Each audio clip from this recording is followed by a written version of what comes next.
Innal hamdalillah nahmaduhu wa nasta'inuhu wa nastaghfiruh wa na'udzu billahi min shururi anfusina wa min sayyiati a'malina.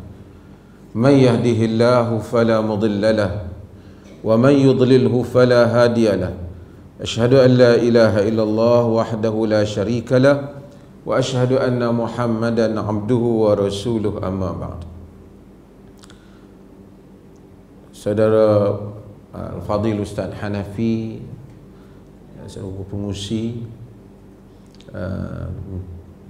Tuan Imam, ahli jawatan kuasa, hadirin dan hadirat yang dirahmati Allah sekalian.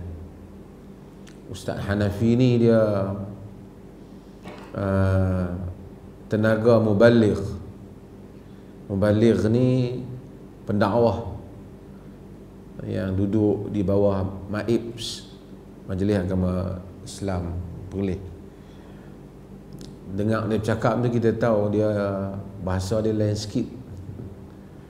Ustaz Hanafi ni dari Kemboja, betul? Jauh orang Kemboja, international ni.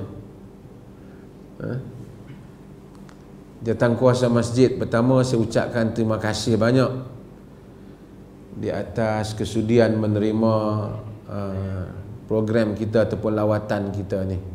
Saya tahu musim ni susah sikit, PKP ni, tapi kalau kita tak mulakan nanti macam sunyi, langsung tak mula.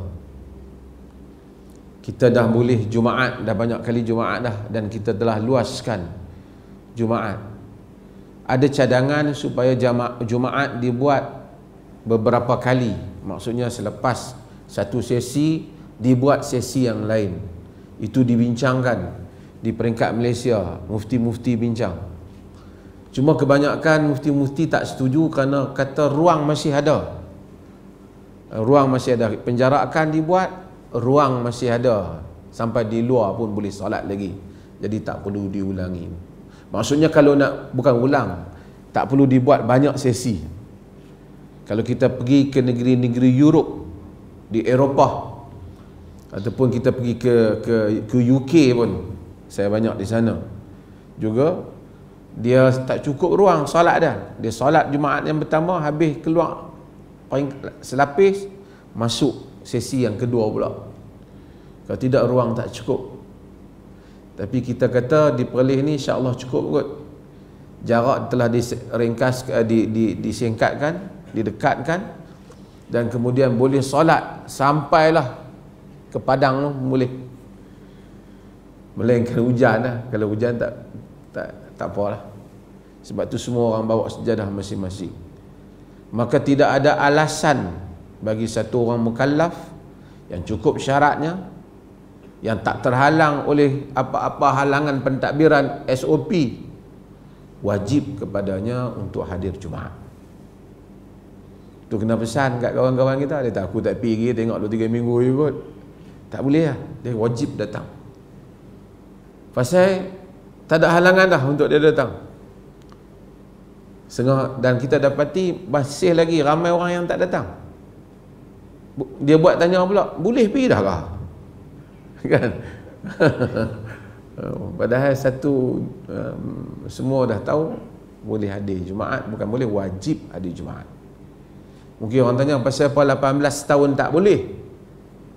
Yang tu ijtihad pemerintah. Sebab kita bimbang kalau 18 tahun ke bawah ni budak-budak sekolah, takut kalau dia, na'udzubillah, kalau dia terkena, dia pi ke sekolah sekali ni, bawa balik ke sekolah dia. Jadi kita kira 18 tu kita ambil hak balik, hak nak ujung lah dalam mazhab Hanafi dan seumpama Malik, seumpamanya ada berbagai kaul yang ambil yang lewatkan sedikit. Itu tujuan dia daripada tu yang pasal 18 ya. Pasal nak selamatkan sekolah, takut kalau terkena. Ni pun kita tak pasti lagi, mudah-mudahan selamatlah, kita doakan. Kerana bila orang luar, pelajar-pelajar masuk universiti, semua masuk daripada negeri luar, akan masuk semula ke Perlis. Maka sebab itu masih kita berhati-hati dalam hal ni. Tak apa, masjid tuan-tuan ni Masjid Ibnu Sina. Ada permohonan masjid tuan-tuan ni untuk ditukar nama. Ada atas beberapa perkara lah, tapi ada dibincangkan lah, saya tak boleh sebut pasal dia tak rasmi lagi. Tentang nama baru ke apa, kemudian akan diisytiharkan. Hadirin dan hadirat yang dirahmati Allah, tadi petang tadi ada orang hantar satu video, jadi saya tengok video negeri mana ada tok syekh dia ke apa, dia ambil berkat, dia duduk tempat tinggi, dipijak kepala pengikut dia tu, dijurih kaki dia, mereka ambil ayat tu lah.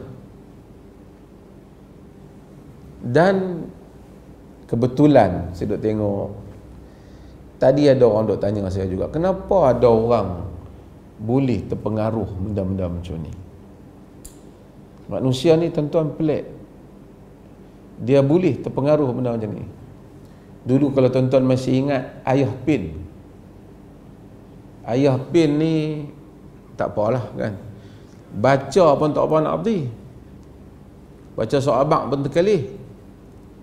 Tapi ada pengikut dia macam-macam, artis lah, macam-macam orang ikut.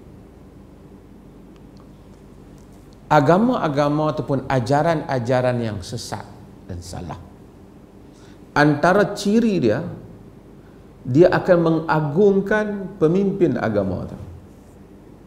Itu nak membezakan dengan ajaran Islam. Dia akan mensucikan pemimpin itu di peringkat sampai nak jadi macam Tuhan, atau seolah-olah kalau jelmaan Tuhan. Itu yang kita tengok, kebanyakan menyembah pengasas. Hal ini tidak dapat dipahami oleh manusia melainkan apabila mereka mempelajari ilmu tauhid.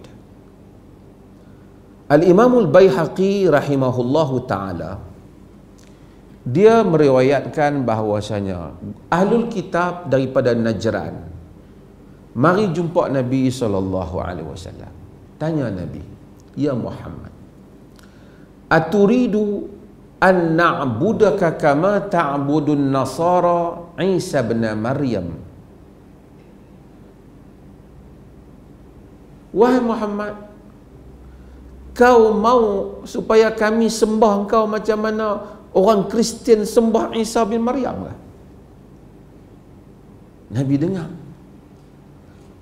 Ini wakil ahlul kitab ni, orang pandai kitab lah, orang yang baca kitab. Ini saya nak sebut ni, tuan-tuan perhati elok-elok, apa beza manhaj ahlus sunnah ni dengan selain daripadanya. Bila tuan-tuan tengok ada orang, bila dia dakwah, dia jadi tok guru ke dia jadi tok syekh, dia kira nak angkat diri dia bagi tinggi, pengikut tu kalau boleh duk makan bekas dia, minum bekas. Apa beza dia? Nabi kata, ma'azallah an na'buda ghairahu wa ya'mura bi'ibadati ghairihi wa ma bidzalika ba'athani wa ma bidzalika amaroni, kata Nabi. Nabi kata, ma'azallah, maha suci Allah, untuk aku nak suruh orang sembah selain daripada Allah dan menyuruh orang beribadat selain daripada Allah. Bukan itu diangkat, dihantar aku, dan bukan itu disuruh kepada aku. Allah turun firman-Nya di dalam surah Ali Imran.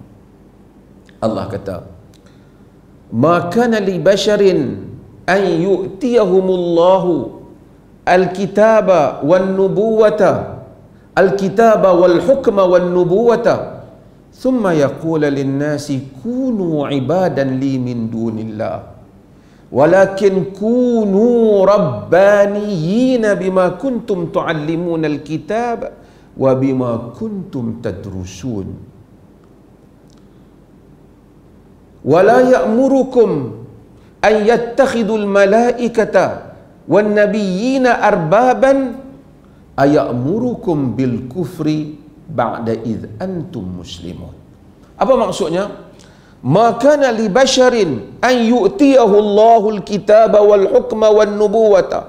Tak tak wajar bagi satu manusia yang Allah bagi kepadanya kitab, hikmah, yakni kepahaman dia, dan nubuah, kenabian, thumma yaqula linnas, kemudian dia kata pada manusia, kunu ibadan li min dunillah, kamu semua sembah aku selain daripada Allah.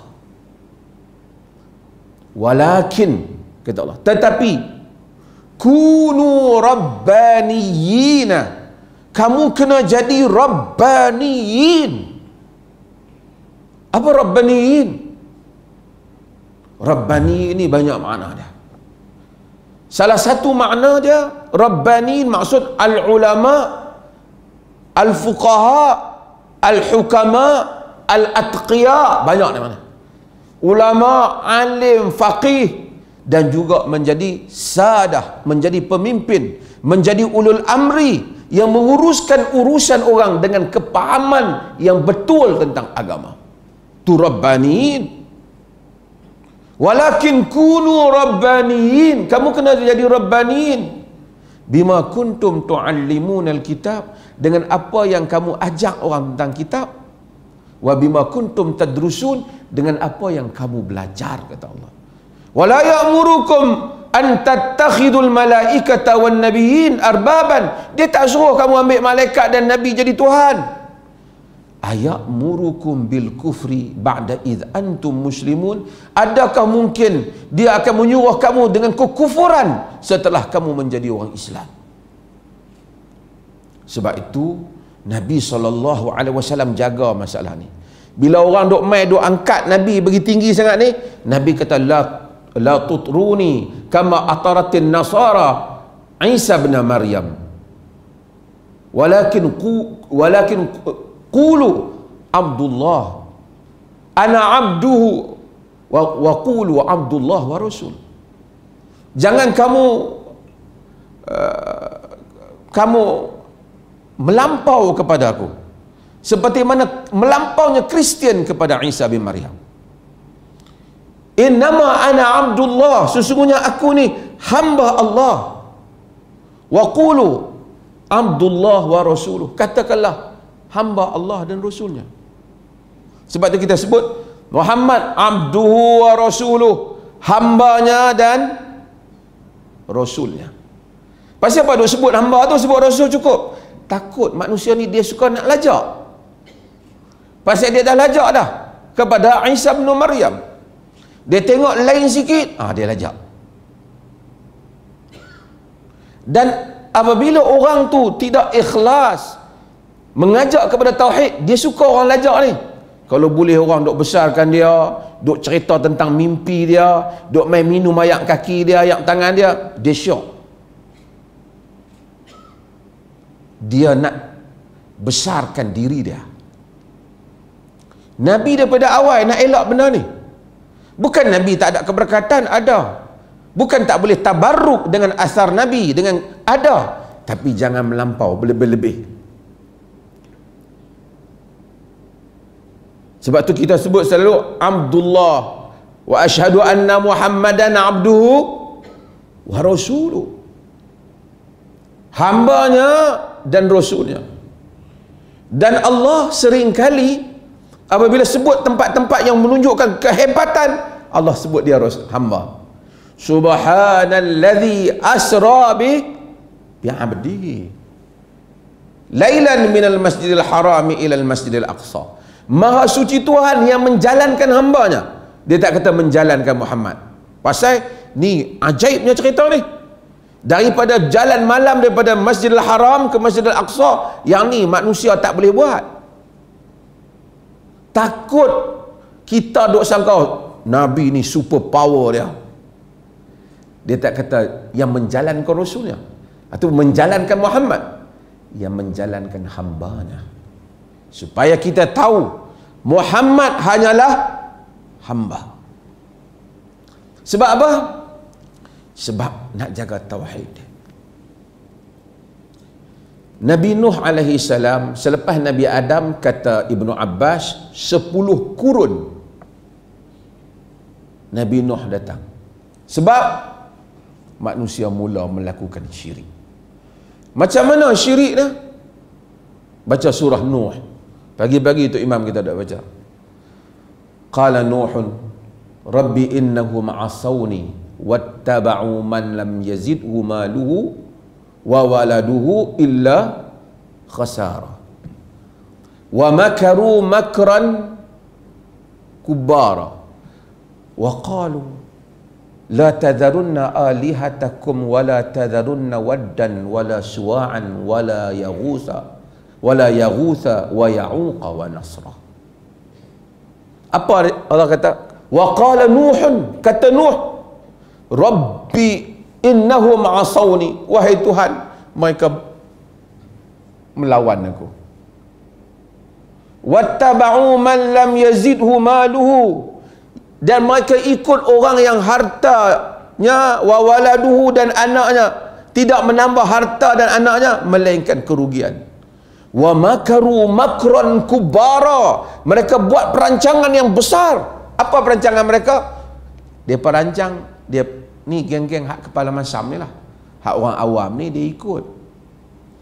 Jenis yang kepala dalam masyarakat ni, dia kata la tadharunna alihatakum, kamu jangan tinggal Tuhan-Tuhan kamu, wala tadharunna waddan wala tadharunna waddan wala suwa'an wala ya'uq wala ya'uq wala yaghutha wa ya'uqa wa nasra. Jangan kamu tanggai waddan lagi, wala tadharunna alihatakum wala tadharunna waddan wala dan suwa'an wa yaghuth ya'uq dan nasra. Jangan kamu tinggalkan Tuhan-Tuhan kamu, jangan kamu tinggal hak lima ni, waddan suwa'an yaghutha ya'uqa nasra. Lima ni siapa? Kata Ibnu Abbas, lima ni hadhil asma rijalin salihin min qaumi Nuh. Ini adalah nama orang-orang saleh di kalangan kaum Nabi Nuh. Idza halaku, bila mereka dah mati, orang soleh ni, orang baik, ulama, fa auha syaitanu ila qaumihim, syaitan bisik kepada kaum mereka. Apa syaitan bisik pada kaum mereka? Syaitan kata, ni macam ni, mereka ni dah mati, hampa dah tak ada tokoh dah, isu hampa tak ingat ajaran mereka. Lah ni hampa pergi buat patung. Tak mana tempat hampa majlis-majlis hampa tu, letaklah patung tu. Bukan apa, bukan nak sembah, tapi nak ingat kepada ajaran tu. Jadi buatlah ada patung waddan yaghutha, kan, suwa'an yaghutha ya'uqa nasra. Jadi bila mai duduk dalam majlis ni, inilah tokoh-tokoh kita dulu ni, banyak berjasa pada kita, mengajak ajaran agama kat kita. Tak apalah peringkat dia apa, mati dah peringkat orang tua-tua tu. Mai nak cucu bila masuk tengok, tunduk sikit hormat. Ni Tok Alim ni. Mai generasi yang lain akhirnya sembah.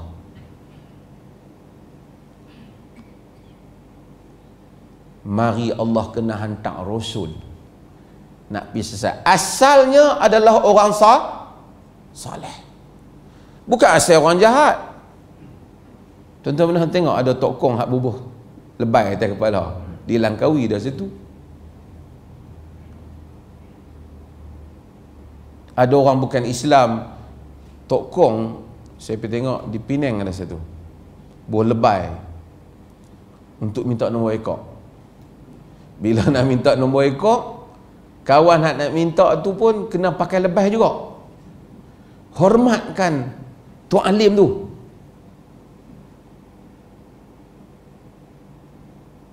Sesat. kufur. Ini bukan cerita baru. Ini cerita kekufuran yang awal. Kaum Nabi Nuh. Bermula daripada nak hormat orang alim. Sebab tu kita ni berpada-pada. Dan perlis ni, pada perlis ni tak angkat sikit. Tok Syekh ni tengok nuri tempat-tempat lain tu. Oh, Tok Syekh dia mai pakat du pegang kaki lah apalah. Kita mana ada. Kita hati-hati dengan ni. La tadharunna alihatakum wa la tadharunna waddan wa la suwa'an wa la yaghutha wa ya'uqa wa nasra. Dalam sebagian qiraat dia baca wuddan.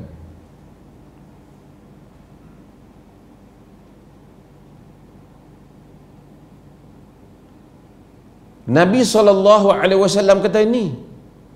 Dan Ummu Salamah apabila dia cerita, dia pergi ke Habasyah, dia balik cerita kat Nabi, dia tengok banyak patung-patung, lukisan-lukisan di gereja. Nabi cerita, hak tu punca dah. Mati orang soleh, buat gambar. Sebab tu agama ni dia mengajar kita kesederhanaan dalam hal ini. Kerana iblis, kalau iblis suruh kita pergi sembah, dia buat mayat dia, orang tikam nombor ekor, kita tak sembah. Orang manusia tak sembah. Iblis, syaitan, dia memang pakar dalam hal itu. Nak tertipu dengan syaitan ni bukan kita. Allah setakat mufti, setakat Tok Laji, Tok Lebai, saya ingat mudah ya. Telah tertipu dengan syaitan. Siapa dia? Iblis apa? Tuan kita, tok kita. Yang mana Allah Subhanahu wa taala bagi tahu direct ke Adam. Faqulna ya Adam, inna hadha aduwwun laka wa li zawjika fala yukhrijannakuma minal jannati fatashqa. Allah tahu, wahai Adam, dia ni aduwwun laka wa li zawjika, musuh engkau dan musuh isterimu. Jangan sampai dia mengeluarkan kamu berdua daripada syurga, nanti kamu susah.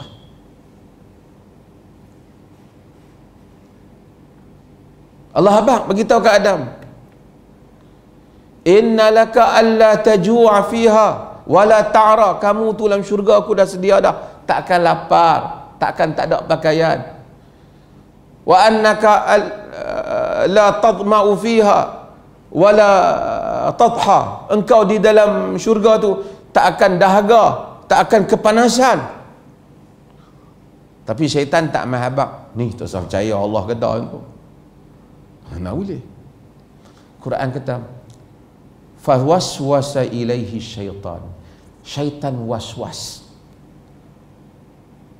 Syaitan telah mengwas-waskan dia. Sebab tu orang was-was, tuan, dia bukan was-was nak tikam judi, tak tikam judi. Syaitan was-was nak semayang. Allah. Tu was-was. Sebab tu ada kitab khas Ibn Jauzi tulis, celaan kepada orang yang was-was. Dia was-was. Nak semayang kalau dia susah hati, nak ambil wuduk dia susah hati. Alhamdulillah tak jadilah. Kalau kita tengok orang jadi macam tu, kita ini bukan agama, ini syaitan. Fawaswasa ilaihi syaitan. Syaitan was-was kepada Adam.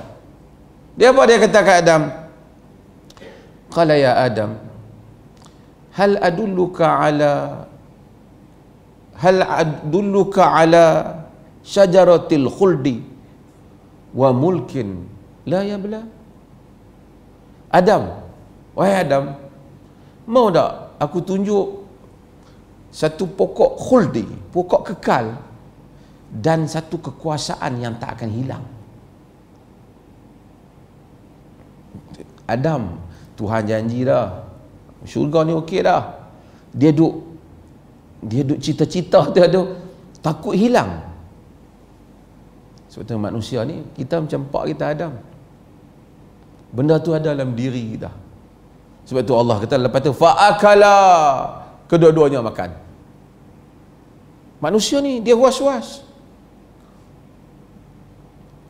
Kuliah yang lepas saya bagi tahu. Kat Majak Lui. Dunia ni punya singkat, punya sempit, tuan-tuan. Manusia berebut dunia ni, berebut dunia. Padahal patut syurga. Adam tak apalah, memang takdir dia untuk turun daripada syurga.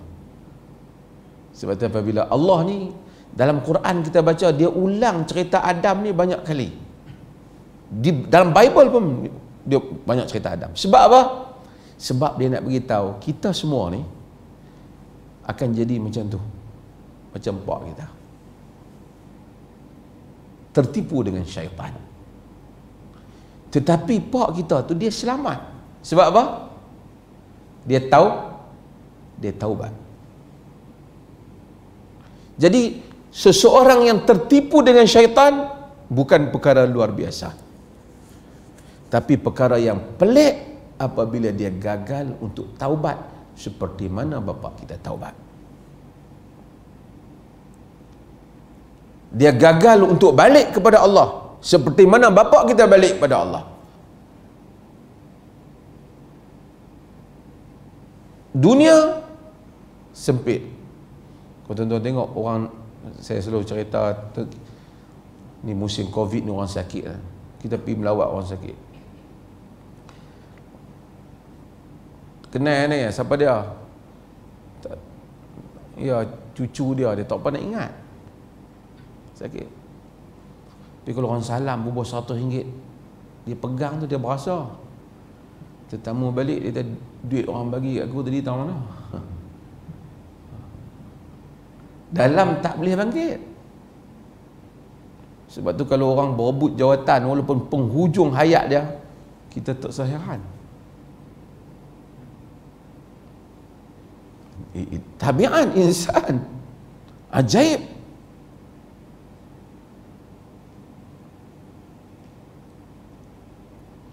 Balik kepada isu yang saya nak sebut ni, ialah isu agama melarang ghulu.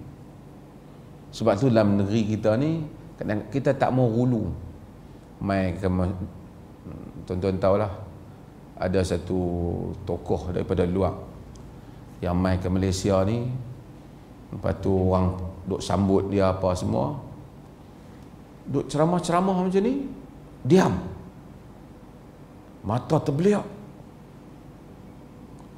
Pasal apa? Nabi mari dalam majlis dia. Dia yang nampak, orang lain tak nampak. Dia kata dia nampak lah. Macam tadilah kita tak tahu dia nampak syaitan ke, dia nampak siapa. Habislah anak murid ni bila mai Malaysia ke Indonesia, apa sajalah ayak dia, bekas dia, pakatlah. Jika tuan-tuan tengok, saya dulu di Syria, tempat syekh pijak tu pun pakat pergi ambil habis debu pijak. Kita bukan tak boleh anggap ada berkat orang soleh ni, tapi berpada-pada, mudah-mudahan salam dengan dia ada keberkatan, kesolehan dia. Kalau dia orang soleh, kita minta dia doa pada kita, mudah-mudahan dia orang soleh. Kita minta kata-kata yang baik daripada dia orang soleh. Tapi kita jangan lebih. Sebab Nabi SAW larang ni. Ya ahlal kitab, la taghlu fi dinikum. Wahai ahli kitab, jangan kamu melampau dalam agama kamu. Nabi kita, iyyakum wal ghulu fa innama halakal ladzina min qablikum al ghulu fid din. Jaga-jaga kamu jangan melampau dalam agama, kerana binasa orang sebelum kamu kerana melampau dalam agama. Bukan saja orang yang tak mai semayang binasa. Orang yang mai ada semangat agama pun binasa, kata Nabi, jika melampau. Melampau dalam agama macam mana? Allah minta banyak tu ya.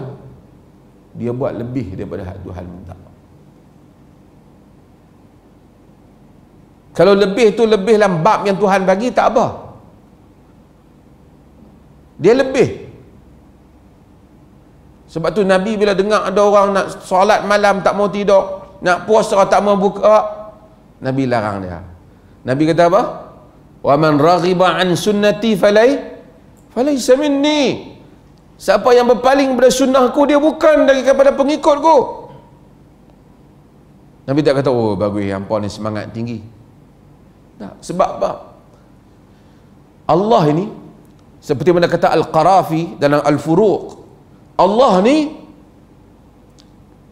Maha Agung.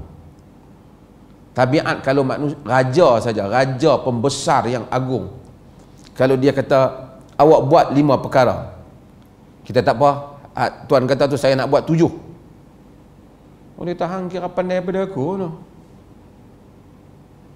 Macam itulah.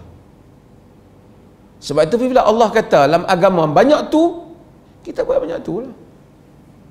Bukan kata lagi banyak lagi bagus, tak. Bukan bagus tu pada banyak. Bagus itu pada mengikut kata apa yang dia beritahu. Macam kita nak sembahyang Isya sekali lah. Kalau kita sembahyang 7 rakaat, logiknya bagus lah. Apa 4, aku bagi 7. Pasal apa 7? Hampa fikir, Allah ni kan suka yang ganjil. 7 kan ganjil. Dia main buat kot tu.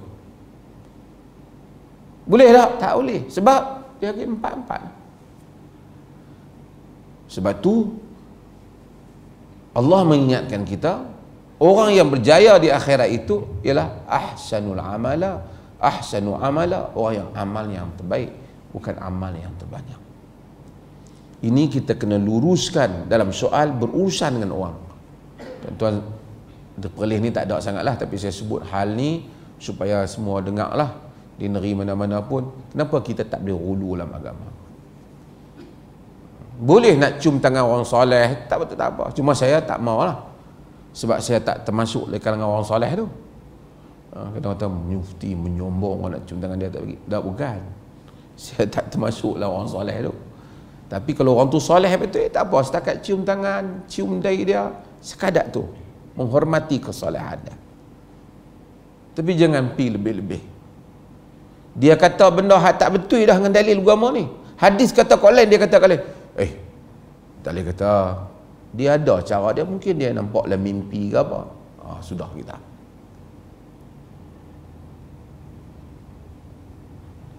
Dan apabila manusia habis pekakas hujah dalil, habis dah dalil Quran dan Sunnah tak ada, orang tanya apa siapa syekh macam tu, saya sebenarnya ada mimpi. Kalau orang buat macam tu, tuan-tuan, agama tak ada nilai lah. Dia cerita mimpi dia, kawan ni pula balas cerita mimpi dia. Macam sebahagian agama, pasal apa you pasang mau buat you punya tokong sini, semalam saya mimpi. Agama tak boleh begitu. Agama mentabik. Mimpi tanah orang tak boleh buat, itu tanah orang. Agama ada kaedah. Mudah-mudahan Allah Subhanahu Wa Taala rahmati kita. Mukadimah secara ringkas, dan saya buka pada sesi soalan jika tuan-tuan ada soalan nak tanya. Ada soalan tak?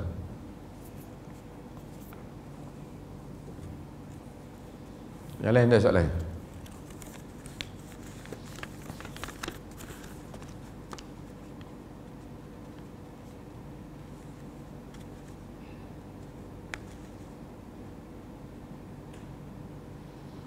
Berkenaan ruqyah, berkenaan dengan ru'yah, dia berkenaan dengan ruqyah. Dia ada dua, ru'yah tengok, seeing tengok, sighting, ru'yah. Ruqyah jampi, kan? Kadang-kadang orang tak apalah, saya berapa kali sebut, dia ingat kalau bunyi ain lebih tu jadi Arab. Tak, dia bukan Arab ni, ain pun ada, hamzah pun ada.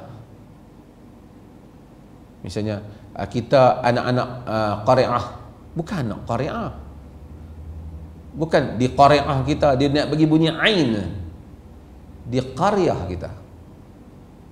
Qura, qaryah. Bukan qari'ah. Qari'ah ni qara', ketuk ataupun undi. Kadang-kadang kawan pengurusi tu dia tak mengaji Arab kan. Hak musabaqah mana tempat hak kalau hak yang international tu mungkin dia tak Arab. Qari dan qari'ah. Oh boy. Bukan qari dan qari'ah. Qari dan qari'ah. Qari'ah ketuk. Dia ingat bila bunyi Arab kalau bunyi ain kalau Arab. Dia tak mesti macam tu. Tak apalah, taklah saya kata dia salah, dia taklah saya kata dia buat dosa ke apa, tapi perbetul bahasa. Macam orang baru belajar Arab kan. Ana, anta. Dia tak ana. Cik. Dia ingat mata ada ana lah. Bahasa. Okey. Dia kata berkenaan dengan ruqyah, jampi apabila tersusuk besi. Bacaannya seperti apa ni? Sinna'a faina. Apa ni? Inna a'tainakal kautsar. Tiga. Oh dua.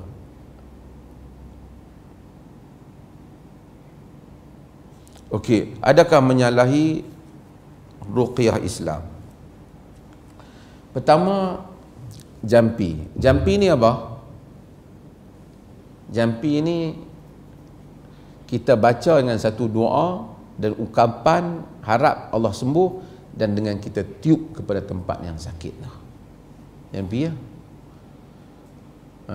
Tak kira kita tiup dengan syarat ke dengan apa, jampi. Ada tak perkataan jampi dalam agama? Ada. Sunat apa hukum jampi? Majoriti para ulama pendapat jampi ini kalau betul caranya sunnah, dapat pahala. Yang ni kalau satu orang, saya nak bagi contoh mudah lah, anak kita, cucu kita ni dah ada orang tua-tua ni khayau malam-malam tak tahu nak buat apa, kita pun mai baca ayat kursi, kemudian kita tiup kat cucu kita. Apa hukum dia? Sunnah. Sebab Nabi SAW jampi. Dah kan ada dalam Muslim dalam apa, ada diletakkan oleh An-Nawawi dan selainnya, kitabur ruqa, kitab berhubung dengan jampi. Dalam Sahih Bukhari pun ada kitab berhubung dengan jampi, bab berhubung dengan jampi. Nabi jampi.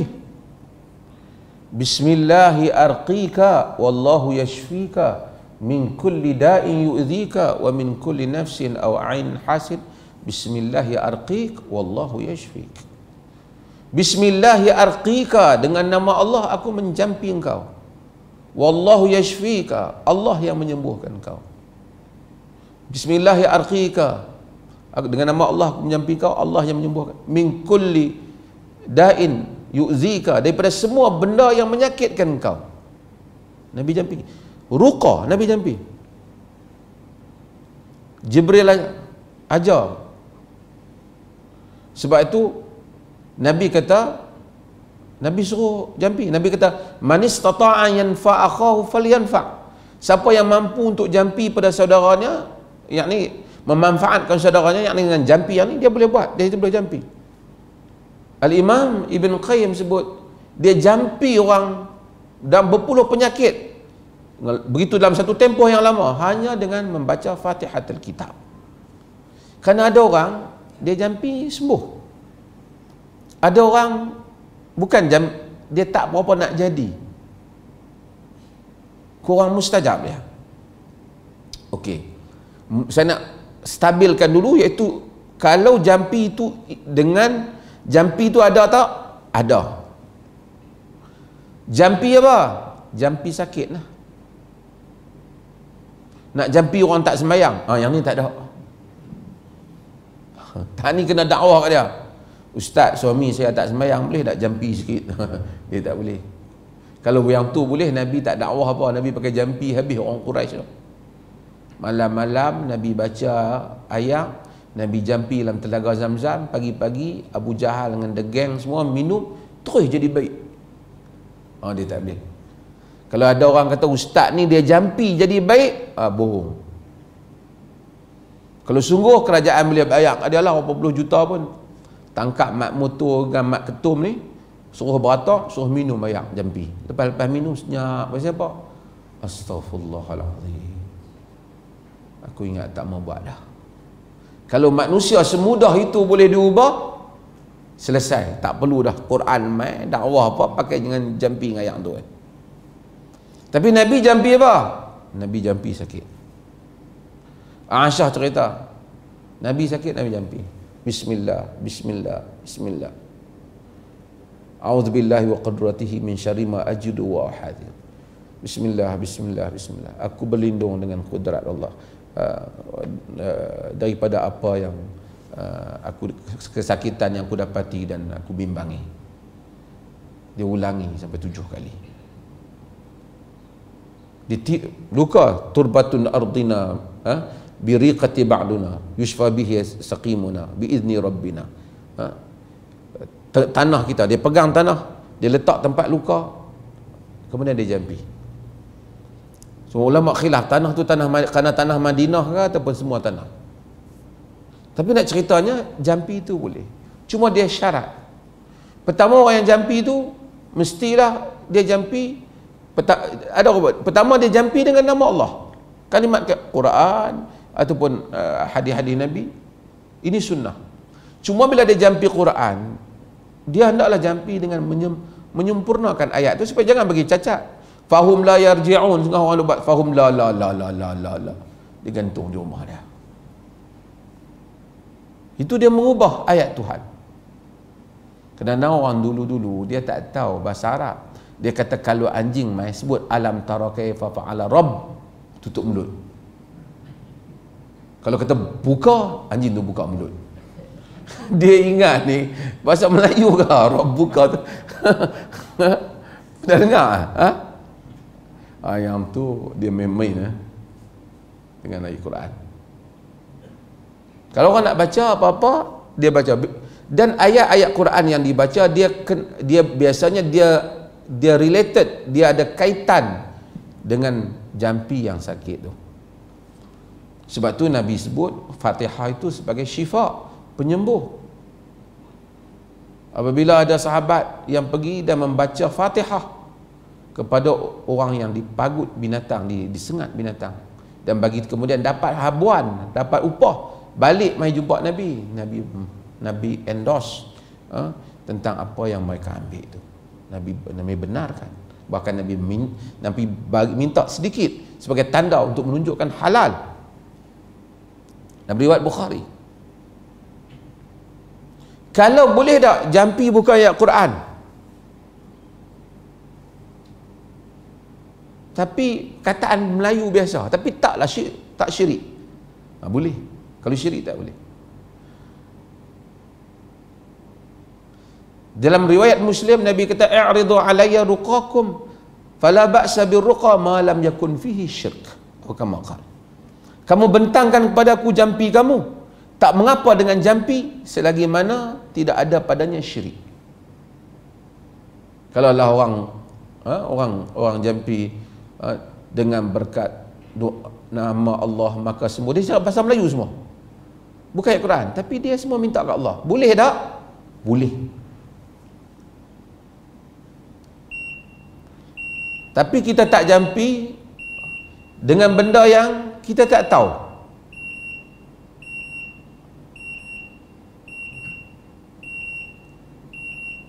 Lama.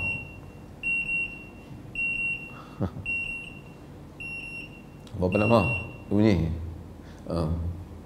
Tapi kita tak jampi dengan benda yang kita tak tahu. Yang insing mata kaji ke apa kita tak tahu, tak boleh duk jampi. Kita kena sebut benda yang kita tahu. Boleh ke? dan tidak memuja benda lain. Hai besi, maha besi, mari, jangan panggil benda lain, kena panggil Allah, tak apa.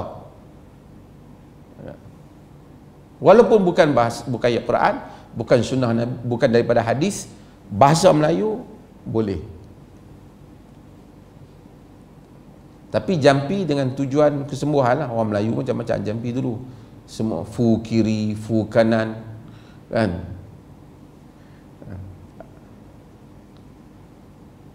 Orang jampi apa? Jampi nak bagi orang kenan. Itu apa? Mak andam. Tak boleh merepek lah kan, tapi itu lah. Pinang siwamin bulan, kembang bunga sekuntum manis, berseri manis, bersemadi pemanis, semut mengirin di bibir mulutku, bulan purnama di mukaku. Hai mari engkau melihat mukaku seperti Nabi Allah Yusuf dan mendengar suaraku seperti Nabi Allah Daud dengan berkat doa la ilaha illallah Muhammadur Rasulullah. Jangan hafal pula. Saya cerita saja.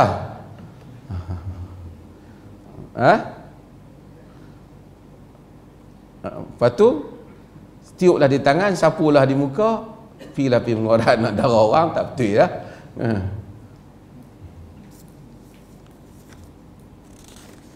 Kalau jampi itu kita tahu maknanya, seruannya pada Allah walaupun bukan dibolehkan. La ba'sa birruqa ma lam yakun fihi syirk. Ini ya soalan. Ada lagi soalan satu sebelum azan. Ikut PKP ni tak 30 minit. Ada soalan tu? Habis ya? Satu soalan tu ya?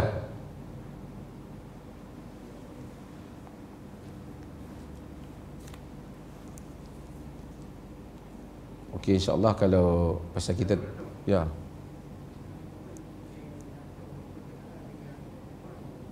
Tak dengar?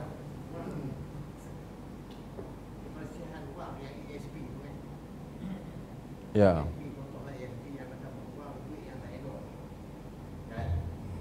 Ya.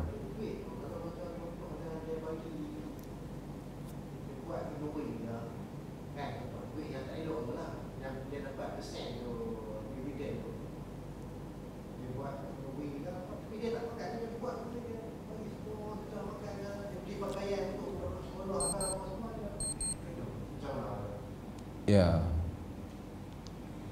Kita bahas panjang, boleh tengok dalam fatwa kita tentang ASB. Dia ada kena faham dalam konteks perkara itu terlebih dahulu.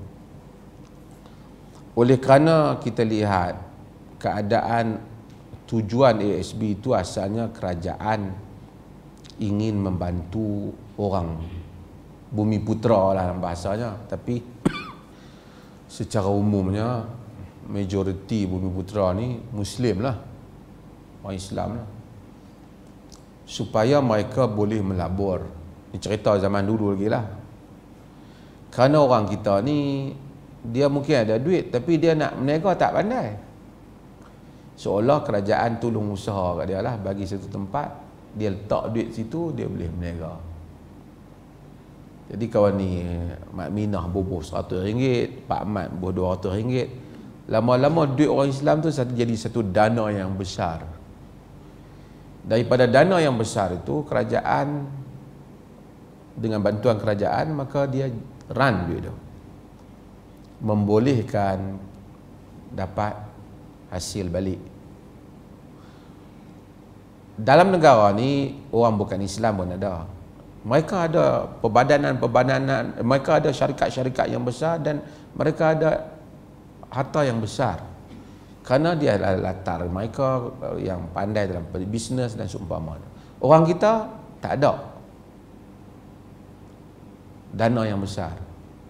Melainkan setelah tu kerajaan buat ada Perbadanan Nasional Berhad dan kemudian macam-macam.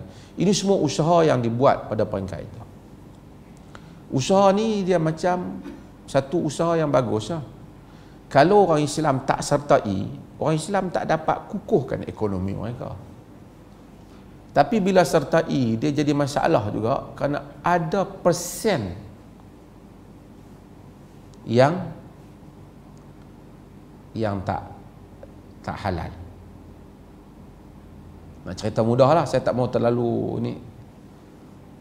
Dalam nak imbang, jika kita ni masuk benda tu dengan tujuan nak membolehkan orang Islam kuat ekonomi dia.